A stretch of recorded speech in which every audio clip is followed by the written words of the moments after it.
I'm always delighted to be with Saul News. This has been such a leader in the conservative movement and the Republican Party. This is the Saul's Newsstand News Rewind for May 17th, 2024. Fox News reports, Biden repeats false claim that inflation was at 9% when he took office. President Biden repeated his false claim that inflation was at 9% when he first took office, less than a week after being called out for making the same assertion. I think inflation has gone slightly up. It was at 9% when I came in, and it's now down around 3%. Inflation was at 1.4% when Biden took the oath of office in January of 2021 and peaked at 9.1% in June of 2022.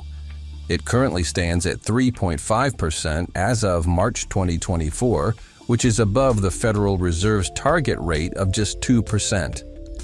The 60 Plus Association has created a handy fact-check tool called the Biden Tracker that shows the rate of inflation among other statistics, comparing Inauguration Day with current figures.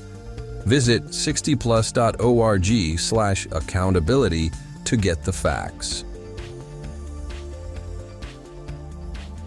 The Daily Caller reports, CNN data guru says Biden's historically bleak re-election odds may have prompted early debate. Joe Biden challenged Donald Trump Wednesday to 2 televised debates, proposing a slew of conditions that included no live audience and microphones getting cut off during the other candidate's speaking time. Both candidates subsequently accepted CNN's offer for a June 27th debate. CNN senior data reporter Harry Enton said on Thursday that President Joe Biden agreeing to an early debate with former President Donald Trump may be due to a historical trend suggesting poor re-election odds for the incumbent. Well, President Biden is asking to debate now because he needs it, at least according to the polls. Yeah, absolutely. And, I think he wants to sort of upset the apple cart here because incumbents trailing going into the first debate. Look at this.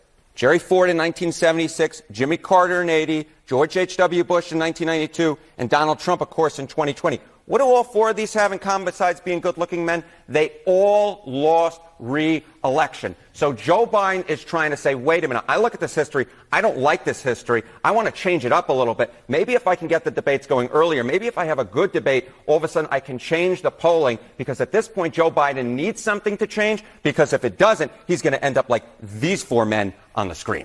Trump is beating Biden by 1.1% nationwide, according to the Real Clear Politics average. In a recent New York Times Siena College poll, found the former president is leading by 13% among likely voters in Nevada, 9% in Georgia, and 6% in Arizona. And finally, The Hill reports, Biden invokes executive privilege on special counsel recording demanded by GOP. President Biden has invoked executive privilege to block House Republicans from obtaining audio recordings of his interviews with special counsel Robert Hur over his handling of classified documents. The transcript of Biden's interview with Hur, which took place over 2 days last October, was released to House Republicans ahead of the special counsel's public testimony on Capitol Hill in March.